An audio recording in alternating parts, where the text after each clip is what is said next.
안녕하세요. 임준입니다. 자, 오늘은요. 사회통합 프로그램 중간평가 2회 모의고사를 살펴보도록 하겠습니다. 자, 1번부터 바로 가봅시다. 냉장고가 너무 비싸요. 10개월 뭐뭐로 구입했어요. 비싸지만 구입했습니다. 그런데요.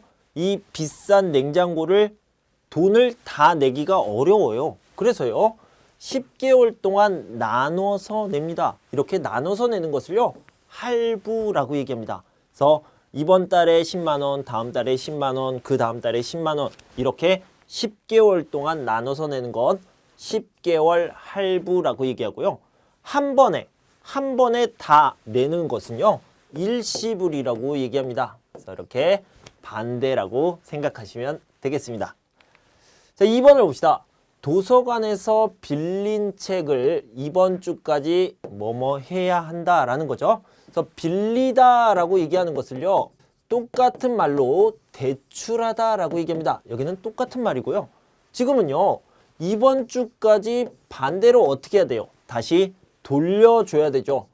돌려주다라는 의미를 찾아보면 되는데요. 돌려주다라는 말은요. 반납하다라고 얘기합니다. 그래서 4번이 답이 되겠죠. 자, 3번을 봅시다. 노력한다면 가수의 꿈을 이룰 수 있을 거예요. 자, 여기에 들어갈 말은 뭘까요? 열심히라는 말이 들어갈 수 있고요. 그 다음에 계속 노력한다면, 열심히 노력한다면 가수의 꿈을 이룰 수 있습니다. 그런데 이 계속이라는 말은요. 끊임없이 라고 표현할 수도 있고요. 좀 비슷한 말로 꾸준히 라고 표현할 수 있습니다. 자, 여기에 있는 말 중에 뭐가 있습니까? 여기엔요. 꾸준히 라는 말이 있네요. 열심히 노력한다면, 계속 노력한다면, 끊임없이 꾸준히 노력한다면 가수의 꿈을 이룰 수 있을 거예요. 이렇게 얘기할 수 있겠죠. 자, 매년 10월에 부산에서 개최되는 뭐뭐에 가면 여러 나라의 영화도 관람할 수 있고요. 감독, 배우 다 만날 수 있습니다. 무엇을 얘기하고 있어요? 영화에 대한 이야기고요. 영화 페스티벌을 얘기하는 거죠. 그래서 영화 축제인데요. 영화 축제를 영화제라고도 합니다. 그래서 4번이 답이 되겠죠. 그래서 부산에 영화제가 있고요. 부천에도 영화제가 있습니다. 여러분들 시간이 있으면 꼭 가보시기 바랍니다. 자, 이 식당은 점심시간에 사람이 많아서 항상 손이 모자라다. 이 손이에요. 이 손이요. 이렇게 손으로 뭘 할 수 있습니까? 손으로 일을 하죠. 그래서 일손이라고도 얘기합니다. 그래서 일손이 모자라다라고 얘기할 수 있는데 손은 누가 가지고 있어요? 사람이 가지고 있죠. 그래서 일할 사람, 일손이 부족하다라는 것은 일할 사람이 부족하다라는 뜻이고요. 이 모자라다, 원래 형태는 모자라다인데요. 비슷한 말은 부족하다입니다. 그래서 모자라다, 부족하다, 일손, 일할 사람 이것을 잘 알아두시면 되겠습니다. 일자리는 증가하고 있는데 많아지고 있는데 실업률이 줄지 않아서 걱정이다 라고 얘기했습니다. 이 증가하다라는 것은 비슷한 말이 늘다 또는 늘어나다이고요. 그 다음에 줄다라는 말은 비슷한 말이 줄어들다이고요. 그 다음에 감소하다입니다. 감소하다. 여기에 뭐가 있어요? 감소하다가 있네요. 그래서 비슷한 것을 찾아야 되니까 줄다의 비슷한 말은 감소하다가 되겠죠. 엘레나 씨, 한국 생활이 어때요? 한국어를 잘 몰라요. 힘들지 않아요. 자, 여기에서요. 굉장히 중요한 문법이 나와 있는데 한국어를 몰라요. 한국어를 모르면 어때요? 힘들다. 보통 한국어를 모르면 아주 많이 힘들어요. 그런데요. 엘레나 씨는 어때요? 이 정도예요. 그러니까 아주 힘들지는 않아요. 한국어를 모른다는 기준에서 봤을 때 힘들지 않은 편이에요. 이렇게 기준을 잡을 때 어떤 것을 기준으로 할 때 치고를 씁니다. 그래서 한국어를 잘 모르는 것 치고 힘들지 않아요. 이렇게 얘기할 수 있죠. 자, 이 부분 조금 더 설명을 드리면요. 자, 예를 들어서 어떤 사람이 170cm예요. 어떤 남자가 170cm인데 커요, 작아요? 이 사람은요, 초등학생이에요. 그러면 초등학생이라는 기준, 초등학생 치고 큰 편이에요 라고 얘기할 수 있고요. 이 사람이 농구선수예요. 농구선수라는 기준을 봤을 때 작은 편이죠. 농구선수 치고 작은 편이에요. 이렇게 기준을 이야기할 때 치고를 쓸 수 있습니다. 그래서 한국어를 잘 모르면 힘들 거예요. 그런데 나는 괜찮은 편이에요. 이 기준을 봤을 때 괜찮은 편이다. 한국어를 잘 모르는 것 치고 괜찮아요. 힘들지 않아요. 이렇게 얘기할 수 있겠죠. 이번 여름 휴가 때 부산에 갈까요? 휴가 때는 길도 복잡해요. 사람도 많아요. 자, 이 두 가지를 이야기하고 있네요. 사람도 많아요. 길도 복잡해요. 길도 복잡해요. 사람도 많아요. 이렇게 플러스가 될 때는 뭘 쓰면 돼요? 복잡한 데다가, 뭐뭐은 데다가를 써도 되고요. 복잡할 뿐만 아니라 이런 것들도 쓸 수 있겠죠. 아주 간단하게 얘기하면 복잡하고 이렇게 간단하게 쓸 수도 있겠죠. 이 플러스가 될 때는 뭐뭐은 데다가 뭐뭐을 뿐만 아니라 두 가지 쓸 수 있겠죠. 2번이 답이 되겠습니다. 그 영화 봤어요? 재미있죠? 아니요. 인기 있는 배우가 나오다 하지만 재미가 없어요. 자, 여기에 하지만 이런 말이 들어갈 수 있겠죠. 그래서 나오지만, 나오는데 또는 나오는데도 이런 것들이 들어가면 되겠습니다. 자, 여기서 찾아보면 3번이 답이 되겠죠. 인기 있는 배우가 나와요. But 하지만 재미는 별로 없어요. 나오는데도 재미는 별로 없어요. 다음 시험이 언제인지 알고 싶어요. 그 다음에 여기에 알려주세요, 가르쳐주세요. 조금 더 어려운 말로 쓴다면요. 안내해주세요, 설명해주세요. 이런 것들이 나오면 되겠죠. 그런데 여기에는 가장 간단한 알려주세요가 나왔네요. 2번이 답이 되겠죠. 민수 씨는 영어를 어떻게 그렇게 잘해요? 제가 미국에서 대학교를 다녔어요. 그래서 잘해요. 그러니까 여기에는 이유가 나타나는데요. 다녀서요, 다녔으니까요, 다녔기 때문에요. 이런 것들이 없어요. 그러면 어떻게 해야 돼요? 다녔잖아요. 또는 다녔거든요. 이런 식으로 이유를 나타내는 표현들이 더 있죠. 이걸 찾으면 되겠습니다. 그래서 제가 미국에서 대학교를 다녔기 때문이에요. 다녔잖아요. 이렇게 얘기할 수 있겠죠. 결혼한 지 22개월이 되었으니까 2년 된 셈이에요. 뭐뭐은 셈이다 라는 것은요.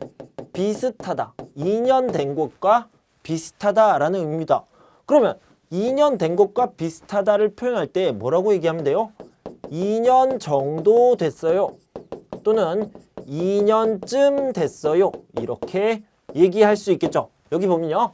결혼한 지 2년쯤 되었어요. 2년 된 것과 비슷해요 라는 의미가 되겠죠. 1번이 답이 되겠습니다.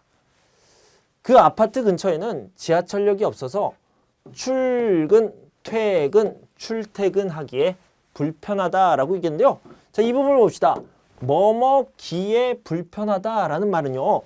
어떤 일을 할 때 어떻다라는 겁니다. 그래서 뭐뭐을 때 어떻다라는 거죠. 도서관은 공부할 때 좋은 곳이에요. 도서관은 공부하기에 좋은 곳이에요. 노래방은 스트레스를 풀 때 좋은 곳이죠. 노래방은 스트레스를 풀기에 좋은 곳입니다. 이렇게 얘기할 수 있겠죠. 뭐뭐을 때를 찾아보면요. 지하철역이 없어서 출퇴근할 때 불편하다. 이게 답이 되겠죠. 2번이 답이 되겠습니다. 심한 안개로 인해 고속도로에서 교통사고가 발생했다. 자, 이 부분이 중요하네요. 뭐뭐로 인해, 뭐뭐으로 인해는요. 조금 어려운 말인데 똑같은 말로 좀 쉬운 표현을 쓰면 뭐뭐 때문에입니다. 뭐뭐 때문에. 그러니까 이유를 나타내는 말이죠. 그런데 선생님, 여기에 때문에가 없는데요? 그러면 이유를 나타내는 다른 말을 찾아보면 되겠죠. 그래서 안개 탓에, 안개 덕분인데요. 교통사고가 발생했습니다. 좋은 일이에요? 나쁜 일이에요? 이거는 좋은 일에 쓰고요. 이거는 나쁜 일에 씁니다. 그죠? 탓에는 나쁜 일에 쓰고 덕분에는 좋은 일에 써요. 나쁜 일이 있었기 때문에 3번 탓에가 되겠죠. 심한 안개 탓에 고속도로에서 교통사고가 발생했다. 이렇게 말하면 되겠습니다. 빙빙 씨는 계단에서 넘어졌는데 안 아픈 척 했다. 자, 아까 얘기했던 척하다가 나왔습니다. 뭐라고 얘기했어요? 거짓으로 행동하는 것을 얘기했죠. 그래서 아팠어요. 아프지만 안 아파요. 괜찮아요. 이렇게 거짓으로 행동했습니다. 아팠는데 안 아픈 것처럼 거짓으로 행동했다. 이것이 답이 되겠죠. 안 아픈 척 했어요. 자, 저는 제주도에 한 번 가봤어요. 경험을 나타내는 말이고요. 경험을 나타낼 때는 아어보다를 쓸 수 있고요. 그 다음에 뭐뭐 은 적이 있다를 쓸 수 있죠. 그 다음에 또 뭘 쓸 수 있어요? 자, 이거 두 개를 합쳐서요. 본 적이 있다. 이렇게 쓸 수 있습니다. 자, 그러면 여기서 제주도에 가보다 또는 간 적이 있다, 가본 적이 있다를 쓰면 되겠죠. 그래서 제주도에 간 적이 있어요. 여기에 한 번이라고 있으면 더 좋겠네요. 우리 딸이 남자친구와 헤어진 후에 방에서 계속 컴퓨터만 해서 걱정이에요. 컴퓨터로 뭘 하는데요? 영화도 보고 음악도 듣는 것 같은데 밥도 안 먹고 컴퓨터만 해요. 그렇게 컴퓨터만 하면 건강에 좋아요, 안 좋아요? 건강에 안 좋겠죠. 방에서 나오게 하세요. 밖에서 할 수 있는 취미를 찾아보면 좋을 것 같아요. 자, 그래서 건강에 나쁘다. 건강에 나쁘다인데 여기는 을이 나왔네요. 그러면 건강을 나쁘게 하다 이렇게 써야 되는데요. 선생님, 여기에는 나쁘게 하다가 없는데요. 어떻게 해요? 자, 나쁘게 하다를 다른 말로요. 해치다라고 얘기할 수 있습니다. 건강을 해칠 수 있어요. 이런 표현이 들어가면 되겠죠.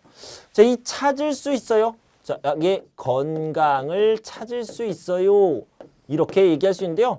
보통은 건강을 다시 찾을 수 있어요. 즉, 건강을 회복할 수 있어요. 이렇게 표현할 수 있습니다. 그래서 이것까지 같이 알아두시면 좋겠어요. 4번이 답이죠.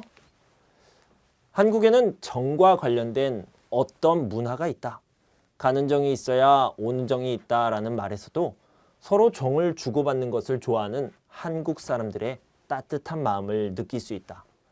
또한 정들자 이별이라는 말에서는 알게 된 지 얼마 안 된 사람과 헤어질 때도 아쉬움을 많이 느끼는 한국인들의 친근한 마음을 알 수 있다.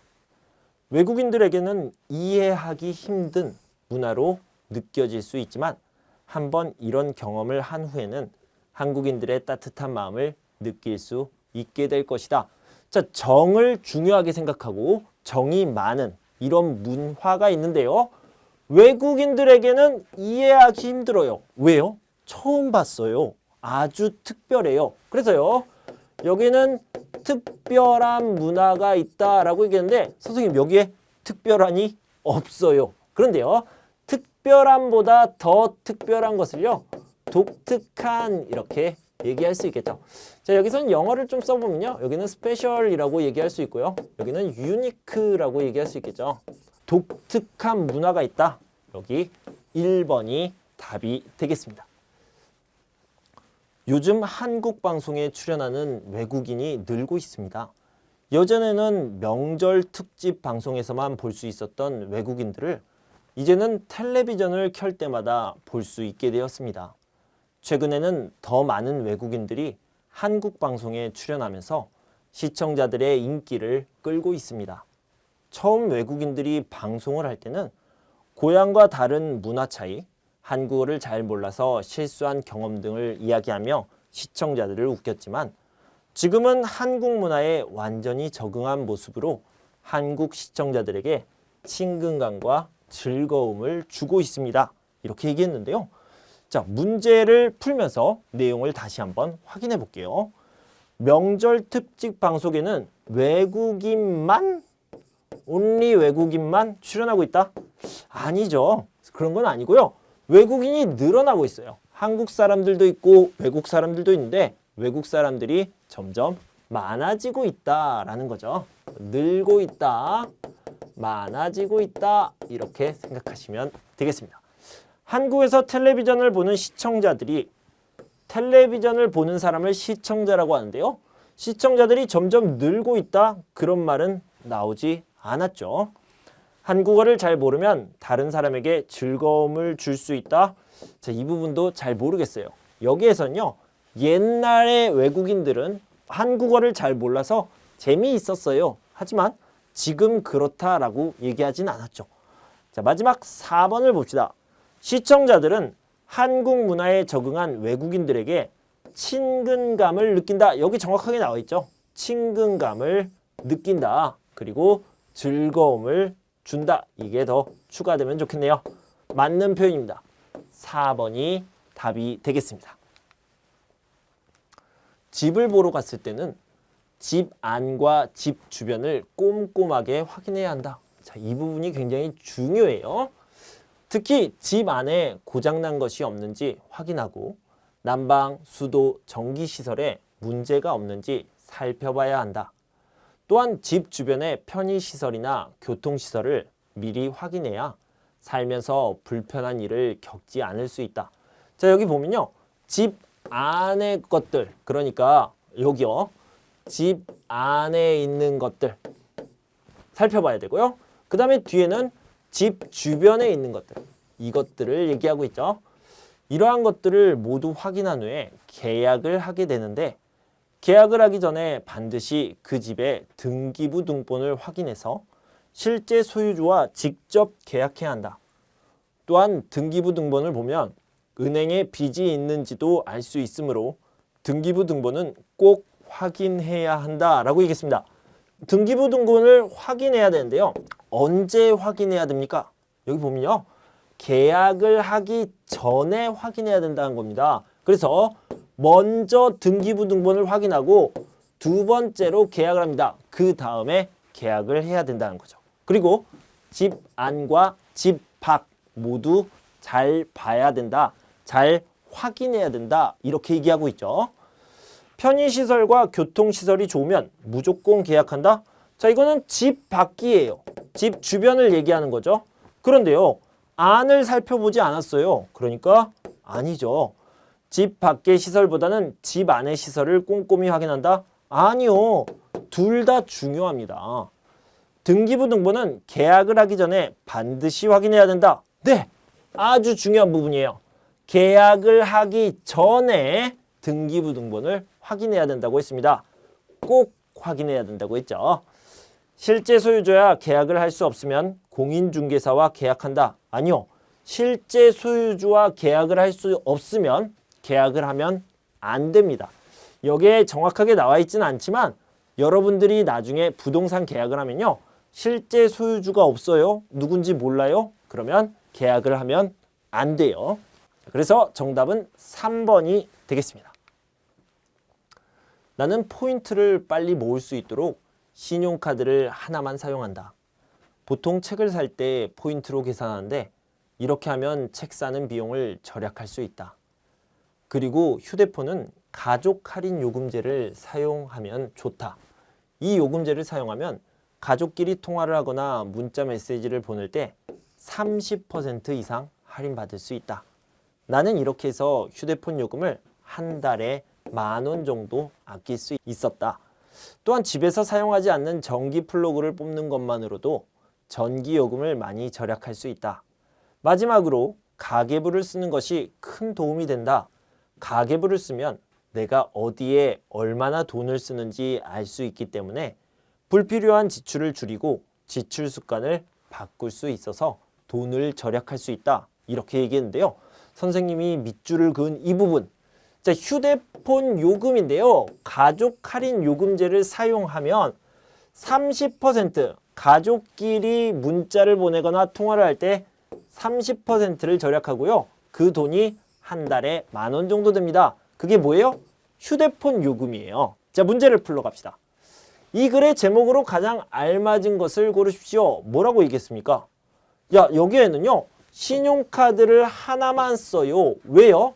포인트가 생깁니다. 포인트가 생기면 어때요? 돈을 절약할 수 있죠. 어떤 돈이요? 책 사는 비용을 절약할 수 있습니다. 가족 할인 요금제도 사용합니다. 그러면 30% 절약이 되죠. 그 다음에 전기 플러그를 뽑습니다. 전기 요금을 절약할 수 있습니다. 자, 그 다음에 가계부를 씁니다. 왜요? 지출 습관을 바뀌고 절약할 수 있습니다. 그래서 무슨 내용이에요? 돈을 절약하는 여러 가지 방법을 얘기하고 있죠. 돈을 절약하는 여러 가지 방법에 대해서 이야기를 하고 있습니다. 자, 포인트를 사용해서 책을 사면 책값을 아낄 수 있다. 여러분 기억나요?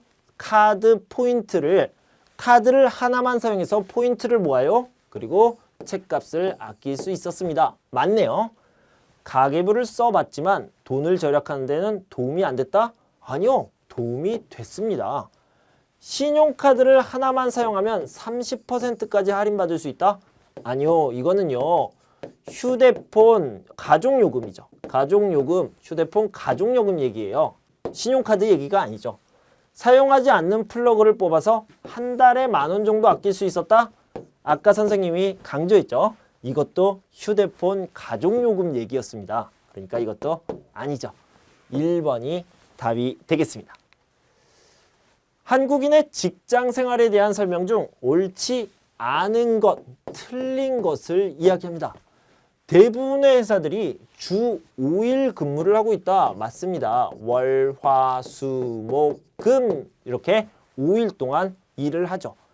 근무 시간은 보통 9 to 6, 9시부터 6시까지. 이것도 맞죠. 한국의 직장에서는 나이에 따라 존댓말을 사용합니까? 나이. 만약에 어떤 사람이 회사 동료인데요. 회사 동료인데 이 사람은 27세고요. 이 사람은 37세입니다. 그러면 10살이나 더 많기 때문에 이 사람이 야, 준이야, 너 뭐 했어? 이거 했어? 라고 얘기합니까? 아니요. 그렇지 않습니다. 나이와 상관없이 서로 존댓말을 사용합니다. 이쪽에도 존댓말을 쓰고요. 이쪽에도 존댓말을 사용해요. 그래서 회사에서는 나이와 상관없이 서로 존댓말을 사용하게 됩니다. 그래서 이 부분이 틀렸고요. 직장 동료들과 점심 식사와 회식도 중요한 업무이다. 업무라는 것은요. 일이라는 거죠. 그래서 회식도 점심 식사도 한국에서는 중요한 일, 업무라고 생각합니다. 이것도 맞습니다. 그래서 틀린 거 3번이 되겠죠. 다음 중 경범죄가 아닌 것은 이라고 얘기했는데요. 이 경범죄라는 것은 범죄 중에는 큰 범죄가 있고 작은 범죄가 있는데 이렇게 작은 범죄를 경범죄라고 얘기한다고 그랬죠. 자, 여기서 경범죄가 아닌 것, 그러니까 나쁜 행동이 아니에요. 이걸 찾아봅시다. 길에서 큰 소리로 노래를 불렀어요. 그러면 다른 사람들에게 불편을 주겠죠. 그러니까 경범죄가 맞죠. 고양이와 같이 공원에서 산책을 했어요. 불편하게 했습니까? 산책을 했어요. 고양이와 함께 산책을 했어요. 불편하지 않죠? 이건 아닙니다. 쓰레기를 다른 사람 집 앞에 버렸어요. 쓰레기를 아무데나 또는 함부로 이렇게 버리는 것은요. 다른 사람들을 불편하게 한 거고요. 이것은 경범죄가 맞습니다. 다른 사람 집 앞에는요. 아무데나 함부로 버린 게 맞죠. 급하게 고향에 가야 해서 암표를 샀다. 그래서 원래 있던 표가 아니라 다른 사람들이 더 비싸게 파는 표를 얘기하는 거예요. 그래서 나쁜 행동이 맞습니다. 불편하게 했고요. 그리고 나쁜 행동입니다. 이런 것들은 경범죄에 해당하죠. 그러니까 고양이와 같이 공원에서 산책한다. 이것은 나쁜 행동이 아니니까 경범죄가 아닌 것이 되겠죠. 휴대전화가 고장났는데 품질 보증 기간이 지났어요. 무료로 고칠 수 있나요? 아마 어려울 거예요. 수리비를 내야 하는 무엇을 받으셔야 해요? 라고 얘기했습니다. 휴대전화가 고장이 났습니다. 그러면 수리를 해야 되죠. 고치다가 되겠죠. 그런데 이런 것들을 애프터 서비스라고 얘기하는데 보상 서비스라고 그래요. 그런데 돈을 내는 서비스가 있고요. 돈을 안 내는 서비스가 있습니다. 돈을 안 내는 것을 뭐라고 하냐면 무료라고 얘기하죠. 돈을 내는 것을 유료라고 얘기합니다. 그래서 유료 보상 서비스를요, 유상 서비스라고 하고 무료 보상 서비스를 무상 서비스라고 얘기합니다. 그런데요, 무료로 고칠 수 없다고 얘기했습니다. 어렵다고 얘기했어요. 수리비, 즉 돈을 내야 합니다. 그러니까 유상 서비스가 되겠죠. 돈을 내야 하는 유상 서비스를 받아야 됩니다. 자, 다시 한번. 유상 서비스는 돈을 내야 되고요. 무상 서비스는 돈을 안 내도 됩니다. 무료, 무상 이렇게 알아두시면 되겠습니다. 자, 기념일에 대한 설명으로 틀린 것, 맞지 않는 것을 찾아보도록 할게요. 어버이날은 부부가 가족의 행복을 위해 노력하도록 제정한 날이다. 자, 부부가 가족의 행복을 위해 노력하도록 제정한 날은요, 바로 부부의 날이고요. 5월 21일입니다. 어버이날은 언제예요? 어버이날은 5월 8일이고요. 이 날인데 어버이는 도대체 누구예요? 어머니 그리고 아버지. 그래서 어버이날입니다. 어머니와 아버지의 날, 즉 부모님의 날을 얘기하는 거죠. 그래서 5월 8일 어버이날은 부모님, 어머니와 아버지에게 감사드리는 날이다. 이렇게 알아두시면 되겠습니다. 자, 어린이날은 모든 아이가 어린이죠. 모든 아이들이 행복하게 지낼 수 있도록 제정한 날이고요. 5월 5일입니다. 스승의 날은 5월 15일이고요. 스승, 즉 선생님이죠. 선생님을 존중하는 사회적인 분위기를 만들기 위해 제정되었다. 네, 맞습니다. 입양의 날은 건전한 입양 문화를 정착시키고 입양의 활성화를 위해 제정되었다. 입양의 날이니까 입양 문화, 그다음에 입양의 활성화를 위한 날이 되겠죠. 그래서 이것도 맞는 표현입니다. 1번이 틀렸네요. 1번이 틀렸기 때문에 정답이 되겠습니다. 자, 한국에 거주하는 외국인은 자신의 체류지가 변경되면 이사한 날부터 14일 이내에 변경된 체류지에 은행 또는 관할 출입국 외국인청에 변경 신고를 해야 한다. 기한 내에 체류지 변경 신고를 하지 않으면 범칙금이 부과되며 영주 자격 신청 시 신청이 제한될 수 있다라고 했는데요. 체류지가 변경되면 뭐를 해야 된다고요? 체류지 변경 신고를 해야 됩니다. 체류지 변경 신고를 14일 이내에 해야 되는데요.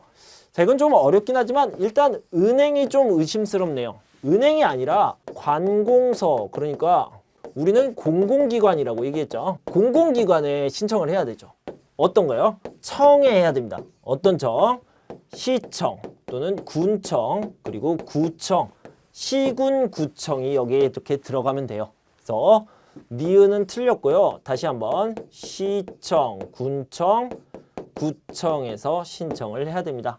그래서 서울시 같은 경우에는 큰 시기 때문에 구청이 있고요. 작은 시에는 시청에서 하면 됩니다. 그리고 시골 같은 경우에는 군청에서 신고를 하시면 되겠습니다. 자, 마지막 문제입니다. 한국 사람들은 예전부터 서로 가까이에 있는 무엇을 소중하게 생각했다. 서로 가까이에 있네요. 농경 생활을 하면서 서로 도와주고 기쁜 일이 생기면 함께 기뻐하면서 어느새 가까운 친척처럼 친한 사이가 되었다. 그래서 집안에 큰일이 있으면 늘 누구와 상의해서 결정하곤 했다라고 얘기했습니다. 서로 가까이에 있는 사람을 뭐라고 얘기합니까? 우리 집이 있어요. 그 다음에 여기에 이렇게 사람들이 있죠. 이렇게 아주 가까운 곳에 있습니다. 이렇게 가까운 곳에 있는 사람들을요, 이웃이라고 얘기하죠. 그래서 이웃과 상의해서 결정을 했고요. 이웃을 굉장히 소중하게 여겼습니다. 자, 그래서요, 이웃이 아주 가깝게 느껴진다라는 의미에서요, 이웃사촌이라는 말도 생겼죠. 자, 여기까지 알아두시면 되겠습니다. 자, 여러분 공부하시느라 수고 많으셨고요. 저는 다음 시간에 3회를 준비해서 돌아오도록 하겠습니다. 여러분 그때까지 건강하고 행복하세요. 감사합니다.